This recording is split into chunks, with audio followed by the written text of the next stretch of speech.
Hello everyone, welcome to my channel. I hope তোমরা সবাই সুস্থ আছো, ভালো আছো, আমরাও ভালো আছি। তো দেখো, আমি এখন বেরিয়ে পড়েছি।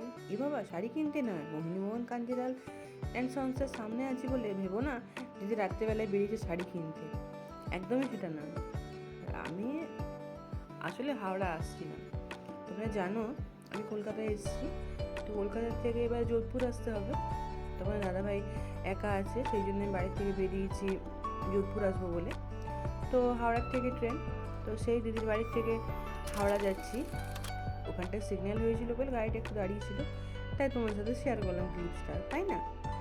তো এখন আমি হাওড়া ব্রিজের সামনে দিয়ে যাচ্ছি, দেখলে বুঝতে পারবে।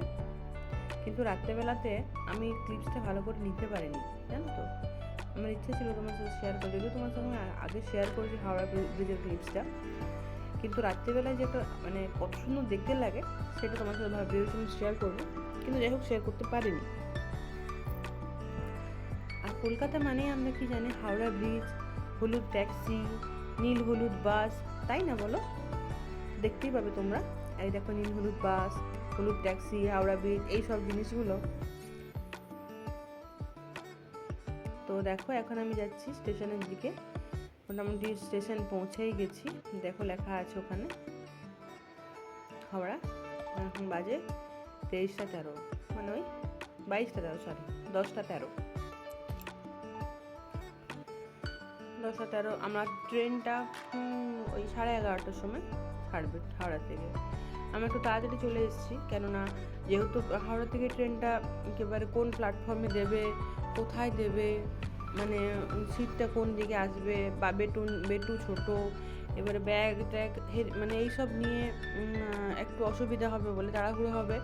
তার জন্যে যেন মানে সেটা শান্তিপূর্ণভাবে তাড়াহুড়ো না করে করতে পারি, তার জন্য একটু আগে আগে আসা। তো দেখো কথা বলতে বলতে স্টেশনের ভেতরেই পৌঁছে গেছি। তো আমাদের গাড়িটা প্ল্যাটফর্মের একদম সামনে চলে এসেছিল।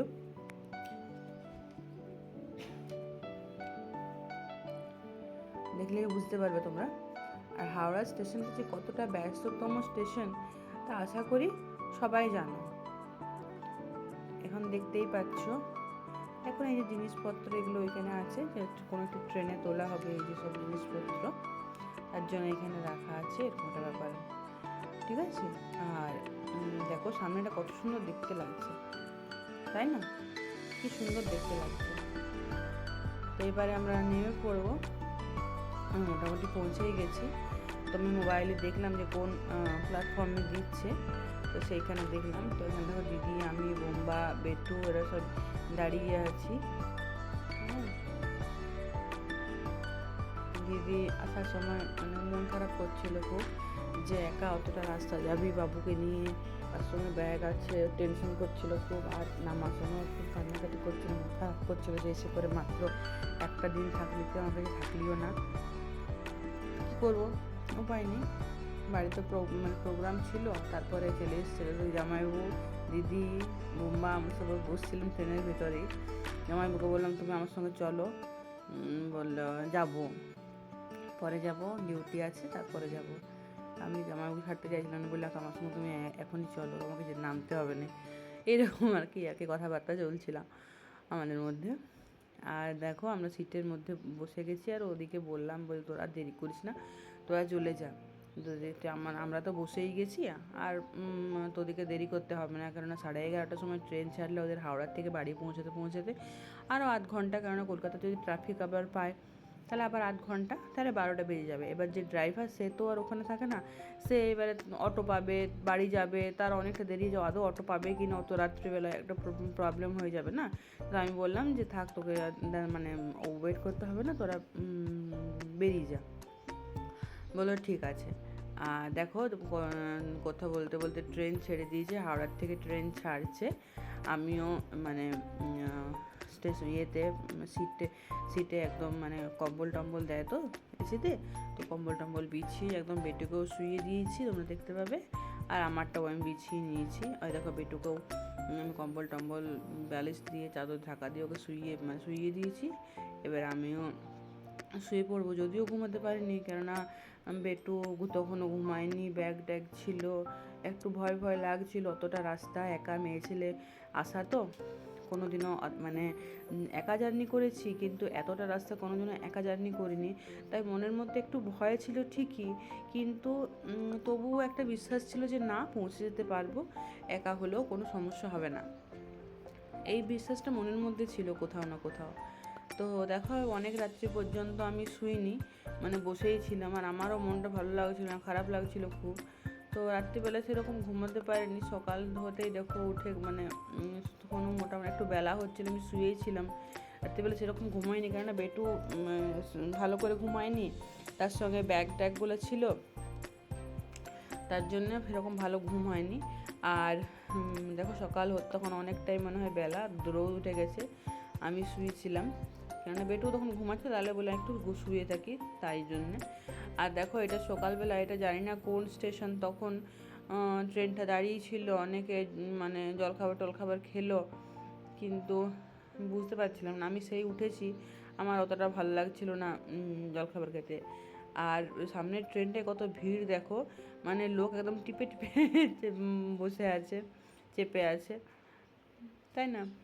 যাই হোক, বাদ দিলাম এসব। আর এই যে দেখো,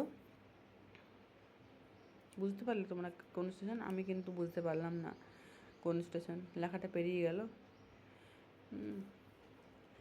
তো এটা মনে হয় মির্জাপুরে লেখাটা দেখতে পেলাম। তো দেখো আস্তে আস্তে করে অনেকটা রাস্তায় চলে এলাম মা বেটুতে। এবারে এখন তখন মনে হয় দুপুরবেলাই হবে।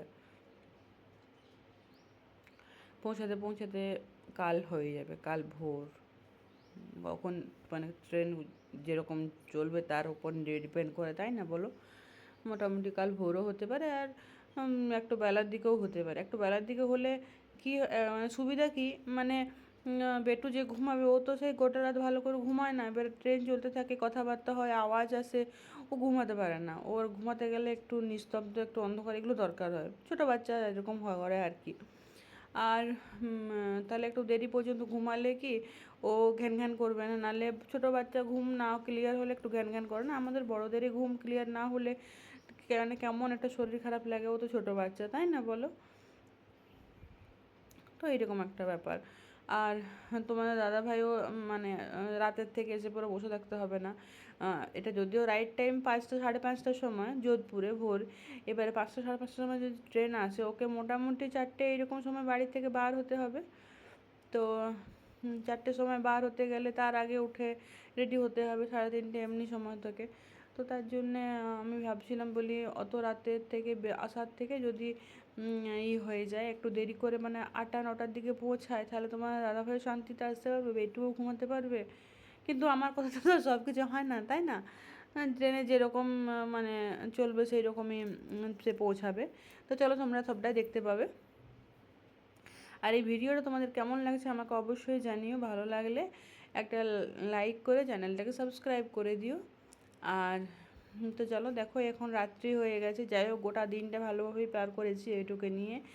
এইবারে রাতটা পেরোতে পারলে, মানে যদি ভালোভাবে বেরিয়ে যায়, তো জানবো যে মানে মনের থেকে একটা ভয় সরে যাবে। তা এখন আমি বুঝতে পারছিলাম না এখন কোন স্টেশন। রাত্রিবেলা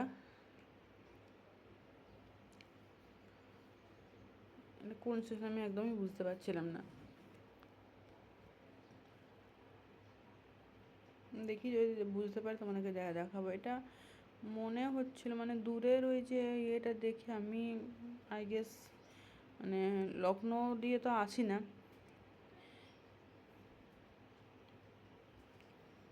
যাই হোক,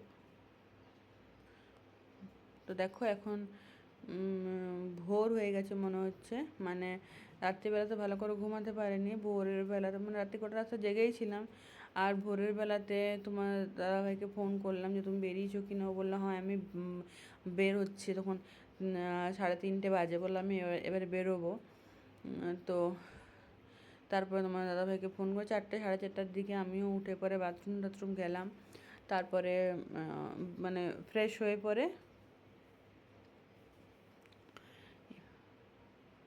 আর রেডি হলাম। বেটু তখন মানে ভালো করে তোমাদেরকে বললাম যে বেটু রাত্রেবেলা ভালো করে ঘুমায়নি, তো তার জন্যে অনেকক্ষণ মানে ও জেগেই ছিল। কিছুক্ষণ আগেই ঘুমিয়েছে, তার জন্য ওকে আমি ডাকিনি। আমি খালি ফ্রেশ হয়ে গেছিলাম, ফ্রেশ হয়ে রেডি হয়ে গেছিলাম বলে আমি যদি রেডি হয়ে থাকি বেটু রেডি হতে বেশি মানে বেটুকে তো আর কিছু করানোর নেই, খালি ওর মানে জামা কাপড় প্যান্ট তো পরেই আছে, ওটা জাস্ট ওকে মানে তুলে আর বেরিয়ে যাওয়া। তোমার দাদা আর যেহেতু ট্রেনটা হাওড়া থেকে যোধপুর পর্যন্তই, তো সেহেতু হড়বড় করে নামার বা করার কোনো প্রশ্নই ওঠে না। কিন্তু দেখো বেটু উঠে পড়েছে। বেটু অভ্যাস হয়ে গেছে জানো তো, মানে এইরকমভাবে আমার সাথে এইরকমভাবে যাওয়া আসা বা একটা মধ্যে থাকার বেটু অভ্যাস করে ফেলেছে নিজের। বেটু দেখো উঠে পড়েছে, কিন্তু শুয়ে আছে, বিছানা ছাড়েনি ও। আর আমি ব্যাগপত্র সব মানে সিটের তল থেকে বার করে রেখে দিয়েছি, এবারে নামবো। তোমার দাদাভাই যদিও বললো আমি মানে তোমাকে ট্রেন মানে নামাতে কিছু হবে না, আমি উঠে যাব ট্রেনে। তো দেখো তখনও অন্ধকার। এখানে রাজস্থানে যদিও মানে তোমাদের কি হয়, ভোরবেলাটা না মানে সকালটা অনেক দেরিতে হয়, রাতটাও অনেক দেরিতে হয়। কথাটা মানে হচ্ছে সকালবেলা তো মানে 6টা মানে 5:30টা পর্যন্ত একটু অন্ধকার অন্ধকার থাকে গ্রীষ্মকালেও, যেখানে আমাদের ওই দিকে বেঙ্গল সাইডে 5:30টার সময় পরিষ্কার হয়ে যায়, তো পরিষ্কার আলো হয়ে যায়। কিন্তু এখানেও ওই 5:30টার দিকে একটু হালকা হালকা অন্ধকার থাকে। আর সন্ধ্যে মানে 7:30টা পর্যন্ত, সন্ধ্যে 7:30টার সময়তেও এখানে রোদ থাকে। মানে সূর্য উদয় আর সূর্যাস্ত দুটোই দেরিতে হয়, এইটাই বলার আমার বক্তব্য। তো দেখো এখন যোধপুর মানে যোধপুরে পৌঁছে গেছি, কিন্তু তোমার দাদাভাই আমাকে নিতে চলে এসেছিলো। ওই ট্রেনে উঠে পড়েছিল ব্যাগপত্রগুলোকে নামাবার জন্য, ব্যাগপত্রগুলো ভারী ছিল। আর আমাদের বাঙালি একজনের সঙ্গে তোমার দাদাভাই কথা বলছিল, দেখতেই পাচ্ছ তোমরা। আর দেখো এখানটা তখন 5টা মতো বাজে, কিন্তু দেখো চারদিকটা কেমন একদম অন্ধকার হয়ে আছে। স্টেশনে প্ল্যাটফর্মে দেখো কত মানুষজন এরকম শুয়ে আছে। রাজস্থানে আমি দেখেছি রাস্তার ধারে ধারে না অনেক মানুষজন শুয়ে থাকে, ওই তাঁবুর মতো করে আর কি, অনেক মানুষজন শুয়ে আছে। দেখো আমরা প্ল্যাটফর্ম থেকে এখন বেরিয়ে গেলাম, যাই হোক। আর গাড়ি তো নিয়ে এসছো তোমার দাদাভাই, এখন বাড়ি চলে যাবো। গাড়িতে বসে গেছি ব্যাগপত্র রেখে পরে, এখন চলে যাবো বাড়ি, আমার ঠিকানায়, আমার ছোট্ট সংসারে। তো যেই পরে দেখাবো কী অবস্থা হয়ে থাকে না থাকে তোমাদেরকে, তাই না? তোমার দেড় মাস আমি মানে আমার কোয়ার্টার থেকে দূরে, আমার সংসার থেকে দূরে, জানি না ঘরের কী অবস্থা হয়ে আছে। তোমার দাদাভাই নিজের ডিউটি আছে, আর ছেলেদের তো সেরকম একটা গুছিয়ে কাজ মানে অনেকের করতে পারেও না, সময়ও থাকে না, তাই না? এদিকে ডিউটি থাকবে, নিজের কাজ সময়ে কোথা থেকে কী করবে। তো দেখো এখন রাস্তাটাও দেখতে পাচ্ছ একদমই ফাঁকা, রাস্তায় কেউ কোথাও নেই।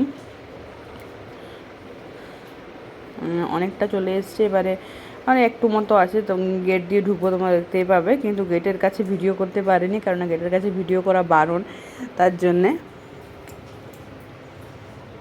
দেখো দেখতেই পাবে সামনে গেটটা, লাইট জ্বলছে না, ডিপ ডিপ করছে লাইটটা, ওইখানটার দিকেরটা, ওই দেখো বড় গেটটা, ওইটার ভেতরে আমি থাকি, ওইখানে আমার কোয়ার্টার।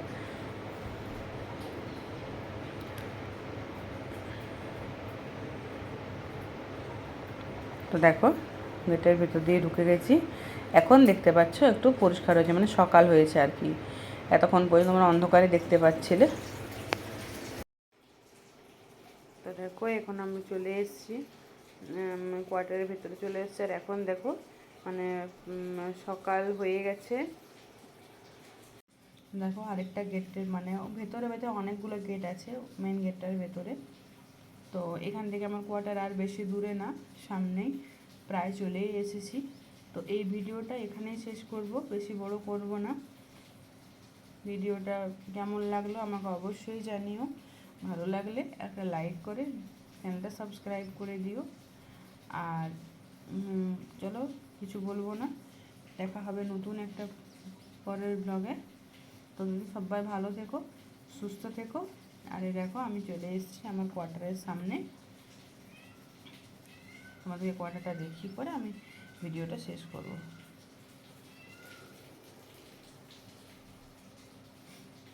এই দেখো আমি চলে এসেছি কোয়ার্টারে। এই যে এটা আমার কোয়ার্টার, আমার গ্রাউন্ড। তো চলো টাটা সবাইকে।